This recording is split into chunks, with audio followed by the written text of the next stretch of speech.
Kalau ruko itu kamu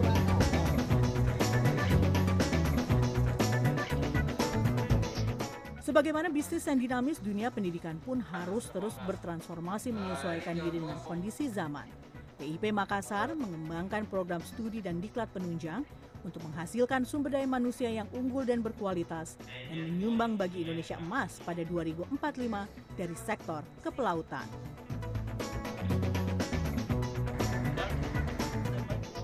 Sang taruna Kelvin pun bersiap merealisasikan mimpinya berkeliling dunia dan bersaing melalui keilmuannya sebagai seorang pelaut. Harapan saya, kita sebagai orang Indonesia bisa juga bersaing dengan tenaga-tenaga luar negeri di luar sana. Dengan membawa moto kita sebagai orang Indonesia bahwa kita, nenek moyang kita sebagai seorang pelaut. Dan kita bisa bersaing betul-betul dengan tenaga-tenaga luar negeri untuk membangun ataupun meningkatkan pembangunan nasional di sektor bidang kemaritiman dan kelautan.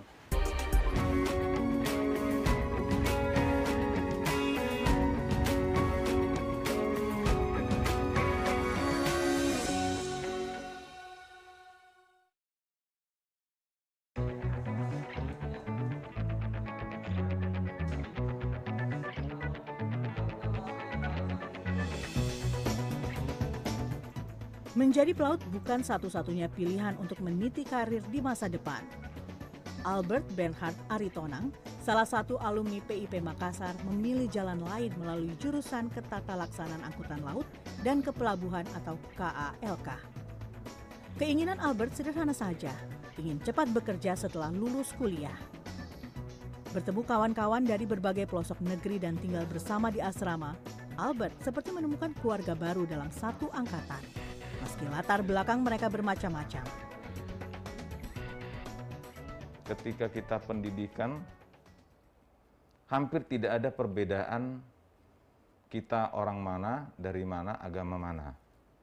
Karena setiap acara selalu bersama.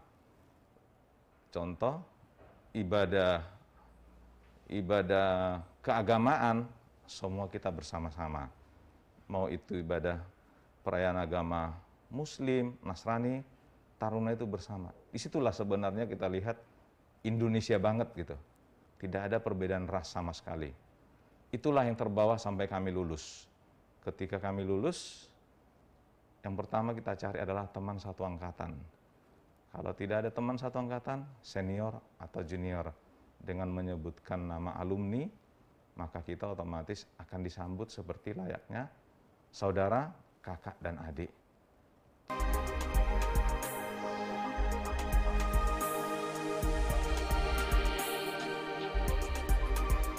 Di jurusan KALK, Albert belajar mengenai lingkup bisnis pelabuhan, industri, dan hukum maritim. Sementara kehidupan di asrama yang semi-militer mengajarkannya kedisiplinan, kepemimpinan, dan bagaimana menjaga hubungan antar junior dan senior. Hal itu terbawa hingga ia tamat kuliah. Yang paling utama adalah leadership, kepemimpinan. Kami di sana diajarkan bagaimana cara memimpin.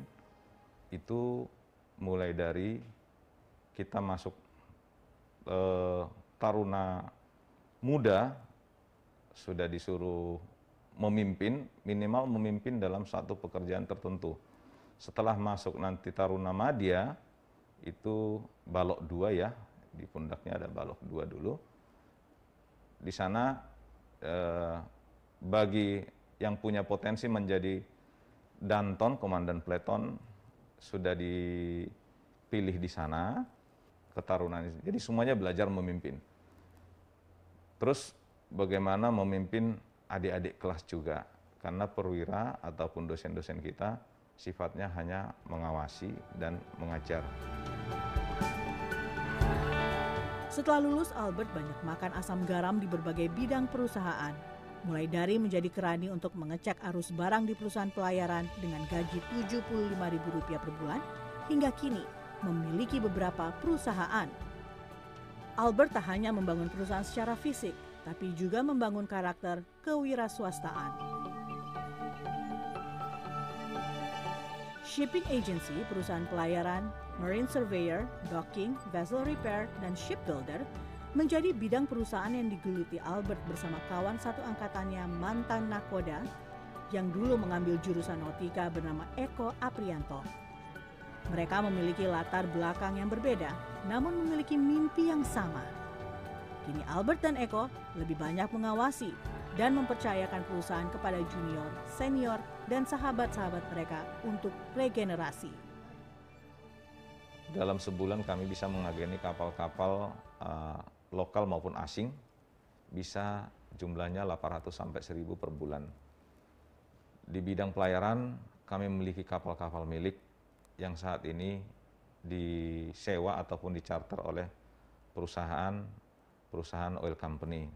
Salah satunya ada perusahaan pemerintah di sana.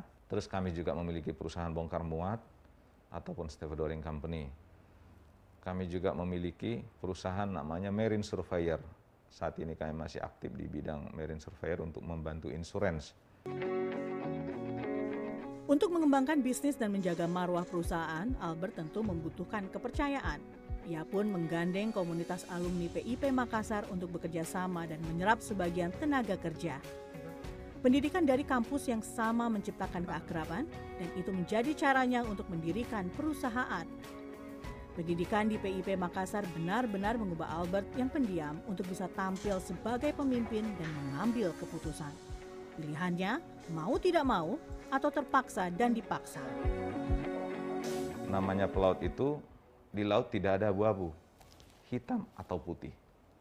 Terus nakhoda ataupun chief engineer, siapapun prioritas kapal harus cepat mengambil keputusan.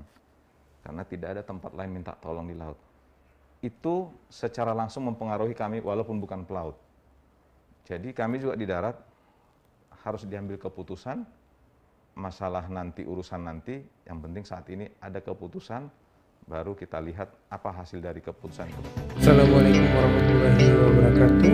Sebelum lanjut videonya, jangan lupa like, share, dan subscribe channel ini agar kawan-kawan bisa mendapatkan notifikasi video terbaru dari channel Kapten Gatot. Jika ada saran dan pertanyaan, bisa komen di kolom di bawah. Program-program diklat yang ada, baik program pokok, kalau di PIP Makassar sekarang ada Nautika, Teknika, dan KLK. Tapi ada sertifikat-sertifikat pendukung yang harus dikembangkan supaya pelaut kita memiliki kompetensi, memiliki proficiency, sehingga memenuhi syarat untuk melakukan pekerjaan di atas kapal. Hari itu, Kelvin dan taruna-taruni lainnya bersiap meningkatkan kompetensi di darat melalui praktikum di laboratorium dan simulator. Terdapat 51 ruangan laboratorium dan simulator dengan kapasitas 12 hingga 24 orang tiap ruangan yang terbagi di kampus 1 dan 2. Pemberian materinya disesuaikan dengan masing-masing jurusan.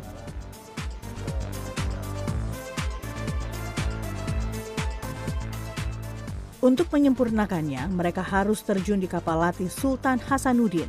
Kapal latih milik PIP Makassar ini dibuat di salah satu perusahaan galangan kapal di Pontianak pada 2017.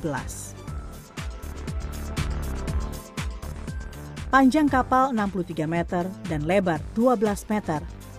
Kapal dapat menampung 100 taruna-taruni, 100 penumpang dan dilengkapi kamar untuk 10 instruktur serta kamar VVIP untuk 4 orang. Tiap semester, taruna-taruni memiliki jadwal praktik di kapal latih, materi navigasi untuk jurusan nautika, materi permesinan untuk teknika, dan wawasan tentang pengoperasian kapal, penanganan dokumen, penerapan peraturan keselamatan untuk jurusan Ketatalaksanaan Angkutan Laut dan Kepelabuhan KALK. Hal ini sangat berkaitan dengan tugas administrator pelabuhan. Pelatihan yang matang ini membuat Kelvin merasa terbantu dan tak ragu-ragu mengerjakan sesuatu di perusahaan tempatnya melakukan praktik laut. Kemampuan berbahasa Inggris yang dipelajarinya di PIP Makassar juga memudahkan Kelvin dalam menjalani praktik laut. Kelvin melaksanakan praktik lautnya di perusahaan asal Taiwan, salah satu dari ratusan perusahaan yang bekerja sama dengan PIP Makassar. Setelah lulus, Kelvin bisa bekerja di sana dengan gaji $3.500 per bulan atau sekitar 50 juta rupiah. Saya sangat bersyukur karena kerjasama yang diadakan PIP ini dengan perusahaan saya kemarin, karena saya tidak perlu lagi untuk mencari perusahaan pada saat saya selesai sekolah dari PIP ini, dan saya langsung join ke perusahaan saya ini yang kemarin. Jadi untuk gajinya sendiri bisa dibilang cukup besar. Gajinya sendiri pada saat saya akan join lagi itu sekitar 3.500 US dollar per bulan.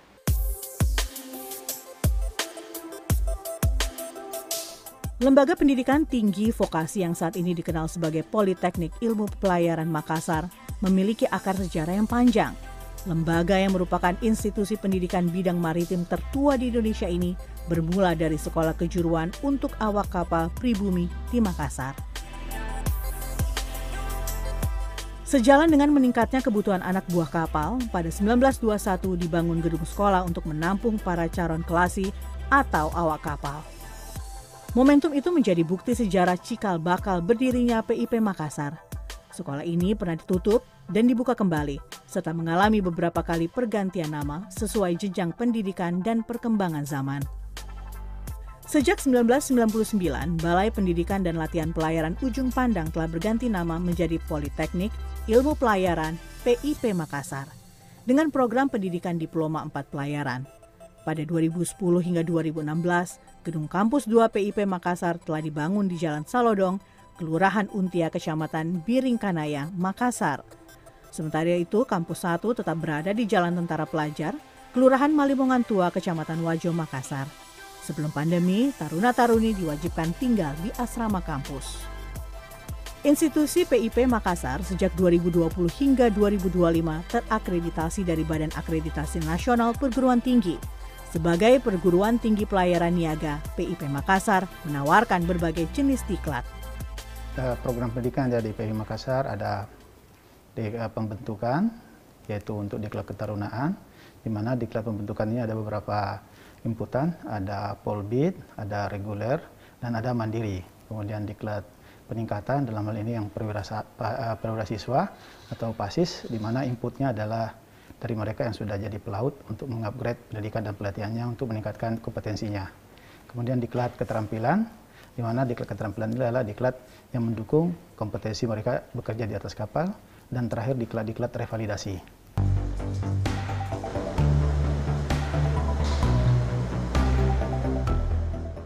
Tiap tahun terdapat sekitar 500 taruna-taruni lulusan jurusan nautika, teknika, dan ketata laksanaan angkutan laut dan kepelabuhan. Standar kompetensi lulusannya bertaraf internasional, dan aturan yang diadopsi adalah International Maritime Organization atau Organisasi Maritim Internasional, dan Standards of Training, Certification, and Watchkeeping atau Konvensi Internasional tentang Standar Latihan, Sertifikasi, dan Dinas Jaga Amandemen 95 dan 98. Dalam beberapa tahun terakhir, lulusan PIP Makassar yang bekerja di perusahaan domestik sekitar 63%, sementara sekitar 8% bekerja di perusahaan asing. Selebihnya tersebar di instansi pemerintahan, TNI, Polri, dan profesi lainnya. Mereka yang telah menjadi pelaut dan ingin meningkatkan kompetensinya kini bisa dilayani PIP Makassar melalui sertifikasi. Sejak akhir 2009, PIP Makassar berubah dari Satuan Kerja Penerimaan Negara, bukan pajak PNBP, menjadi Badan Layanan Umum. BLU merupakan satuan kerja di bawah Kementerian Keuangan. Perubahan ini membuat PIP Makassar mempunyai keleluasaan untuk mengembangkan program pelayanan pendidikan. Dengan berubah menjadi Sarkel BLU, mempunyai tugas tentunya memberikan pelayanan yang lebih baik. Tentunya pengembangan program-program diklat yang ada, baik program pokok, kalau di PIP Makassar sekarang ada nautika, teknika, dan KLK. Tapi ada sertifikat-sertifikat pendukung yang harus dikembangkan supaya pelaut kita memiliki kompetensi, memiliki profesiensi, sehingga memenuhi syarat untuk melakukan pekerjaan di atas kapal, memenuhi standar kompetensi yang diharuskan oleh International Maritime Organization. Dari segi perekonomian tentunya negara mendapat keuntungan bahwa memberikan pelayanan kepada masyarakat dengan rupiah murni yang lebih kecil. Kalau kita bandingkan 2015 PIP Makassar ini memiliki target 53 M. Sekarang ini lompatannya sudah 4 kali lipat. 140 miliar dapat target pendapatan dapat dicapai sehingga layanan kepada masyarakat jumlahnya lebih besar.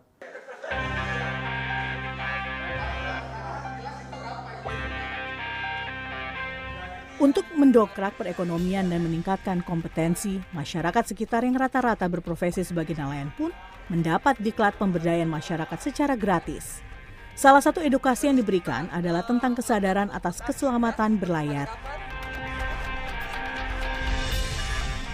Tak hanya itu, selama pandemi COVID-19, PIP Makassar pun bekerja sama dengan pemerintah daerah sebagai salah satu sentra vaksinasi. Ribuan dosis vaksin diberikan kepada masyarakat di sekitar kampus. Sementara klinik utama yang dimiliki PIP Makassar akan ditingkatkan menjadi rumah sakit tipe D.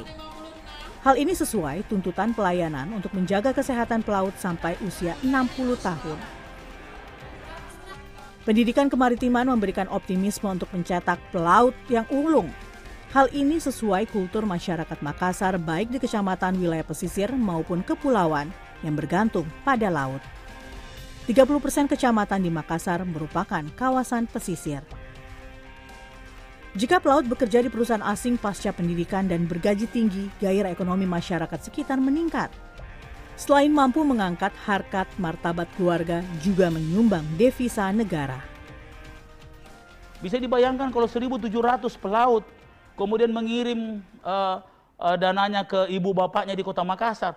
Ini merupakan bangkitan ekonomi yang luar biasa. Ya, secara kapital ini memberi sumbangsi besar dalam perkuatan ekonomi di Kota Makassar yang pada saat sebelum COVID 8,79%. Saya curiga justru positioning Makassar yang begitu kuat secara ekonomi growth itu salah satu ditopang oleh hadirnya ribuan pelaut yang bekerja di luar kemudian mengirimkan uang fresh money kepada keluarganya sehingga ketahanan ekonomi resilient mereka cukup kuat. Makassar ini cukup kuat secara pertumbuhan ekonomi.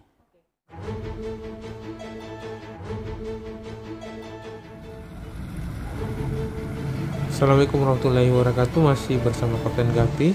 Pada video kali ini kita akan mengantar taruna-taruni PIP Makassar untuk melaksanakan praktek di kapal latih Sultan Hasanuddin milik PIP Makassar.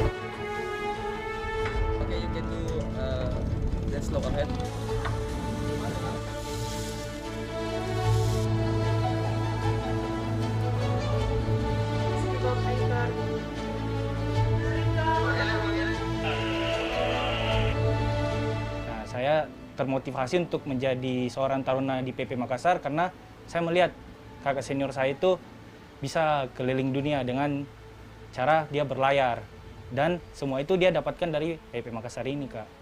Jadi motivasi saya sebenarnya pertama ingin jadi taruna dan meningkatkan disiplin saya. Yang sebelumnya saya kurang disiplin pada saat SMA masuk ke PIP ini saya bisa membina karakter saya menjadi seorang pemimpin lagi, Kak.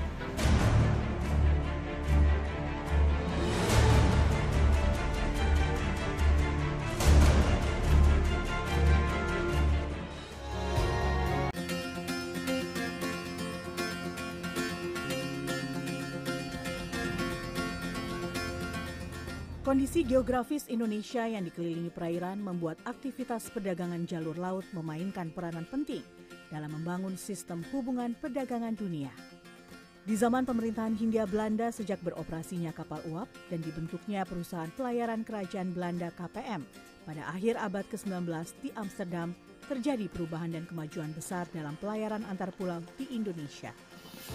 Perubahan ini terutama terjadi di kawasan kepulauan bagian timur, seperti Sulawesi, Nusa Tenggara, dan Maluku. Kehadiran kapal uap dan perusahaan pelayaran KPM telah mengubah aktivitas perdagangan dan pelayaran di masa itu. Pelayaran KPM yang tak memandang musim, di satu sisi membawa kemunduran terhadap pelayaran perahu-perahu tradisional masyarakat pribumi, seperti Pandewakang, Palari, dan lain-lain. Namun di sisi lain, hal itu juga telah memperkenalkan penggunaan teknologi pelayaran dan perkapalan yang lebih modern di Hindia Belanda. Penggerak pelayaran di Hindia Belanda adalah orang-orang Eropa, terutama Belanda dan Inggris. Sejak permulaan abad ke-20 telah diupayakan adanya sekolah atau instansi pendidikan yang bergerak dalam bidang pelayaran. Tujuannya untuk melatih orang-orang pribumi di Hindia Belanda untuk penerapan ilmu serta teknologi pelayaran dan perkapalan. Sekolah tersebut diharapkan menjadi tempat khusus untuk melatih para calon perwira kapal, terutama dari kalangan pribumi di kapal-kapal milik pemerintah kolonial Hindia Belanda. Jadi sebenarnya memang sekolah-sekolah ini dibangun untuk pribumi, tetapi untuk memainkan peranan di dalam armada kapal kolonial, baik kolonial Belanda maupun kolonial Jepang. Jadi itu kebutuhannya untuk sekolah pelayarannya. Sedangkan yang di Jawa juga demikian, untuk memainkan peranan misalnya bangunan kapal, masinis, dan seterusnya. Nah, dalam hal itu dia sangat memenuhi, tetapi sekali lagi tidak untuk armada pribumi sendiri, tetapi armada yang dikelola oleh pemerintah kolonial, baik kolonial Belanda maupun kolonial Jepang. Perkembangan sekolah-sekolah dan akademi pelayaran di dunia saat ini tidak dapat dipisahkan dari sejarah sekolah kejuruan pelayaran di Prins Hendrikade, dulu Ikrat, Amsterdam, Belanda, yang berdiri sejak 1785. Pendirian sekolah khusus pelayaran di Belanda kemudian mengilhami pembangunan sekolah pelayaran yang hampir sama di wilayah koloni. Sekolah khusus pelayaran untuk pelaut pribumi di wilayah Hindia Belanda akhirnya dibangun di Makassar. Sebelumnya pendidikan untuk para pelaut pribumi bertempat di Batavia, Jakarta, yang dilakukan langsung di atas kapal. Sekolah di Makassar ini diberi nama Sekolah Kejuruan untuk Awak Kapal Pribumi di Makassar. Sekolah itu didirikan untuk memenuhi kebutuhan akan pelaut dari kalangan pribumi oleh Angkatan Laut Kerajaan Belanda di Hindia Belanda. Hal baru berubah nanti di awal abad ke-20, setelah Perang Dunia Pertama, baru dirasa penting bagi pemerintah Hindia Belanda untuk membangun sekolah. Nah, karena itulah di tahun 1915 dibangunlah sekolah yang di Makassar yang namanya Quick School for Inlandse Scheppelingen atau sekolah kejuruan untuk pelaut-pelaut pribumi. Sebenarnya sekolah itu direncanakan akan dibangun di Padang, tidak di Makassar. Tetapi kemudian oleh pemerintah pada saat diputuskan di Makassar karena dua hal. Pertama, letaknya di tengah jaringan laut. Yang kedua, diharapkan tidak hanya orang dari Jawa, tapi pribumi dari tempat-tempat yang punya tradisi laut seperti Bugis dan Makassar itu bisa mendaftar ke situ. Kebetulan karena kita orang Sin, ya, tiba-tiba pos dikontrol ini naik. Kelvin Shantotomi adalah taruna abad ke-21 yang bercita-cita mengarungi lautan dunia. Ia menempa diri di Politeknik Ilmu Pelayaran PIP Makassar D4 Teknika. Seorang taruna atau taruni haruslah terseleksi dalam hal pengetahuan akademis dan fisik. Perjuangan Kelvin tak berhenti sampai di situ. Hampir 2 tahun lalu ibundanya menghembuskan nafas terakhir karena sakit. Hal itu membuatnya terpukul dan mengalami kesulitan membayar biaya pendidikan. Kelvin berusaha bangkit, memotivasi diri dan berhasil lolos seleksi di salah satu perusahaan pengiriman kontainer terbesar di dunia. Kelvin masuk dalam 8 besar, menyisihkan ratusan pelamar melalui rekrutmen yang digelar PIP Makassar. Selama setahun praktik laut, ia mengantongi uang saku $1.000 Amerika per bulan atau sekitar 14 juta rupiah. Hasil jerih payahnya itu sebagian ia gunakan untuk membayar biaya pendidikan semester. Di situ saya termotivasi untuk bisa lebih belajar lagi, memotivasi diri saya, terutama untuk mama saya untuk bisa lolos ke perusahaan ini, Kak. Jadi pada saat saya menjalani praktek laut selama 1 tahun dan kembali lagi untuk menjalani pendidikan yaitu pada saat semester 7, dari hasil praktek laut saya mendapatkan uang saku dari praktek saya kemarin dan untuk membayar uang semester saya. Di mata keluarga, Kelvin adalah sosok yang ambisius, pekerja keras, dan perhatian terhadap keluarga. Sejak masuk PIP Makassar, Kelvin menjadi pribadi yang lebih disiplin. Sebagian uang saku yang didapat dari praktik laut juga disisihkan untuk kebutuhan rumah sehari-hari seperti membayar biaya listrik, air, makan, dan membantu biaya kuliah adiknya. Secara tak langsung, Kelvin menjadi kepala keluarga bagi adik dan neneknya. Menurut saya itu salah satu hal yang luar biasa yang bisa dicapai di umur-umur saat gini, apalagi di kondisi saat seperti kami yang betul-betul udah kehilangan orang tua. Jadi saya cukup senang dan bangga akan prestasinya yang bisa melakukan hal seperti itu. Saya betul-betul bangga dan salut sama kakak saya sendiri.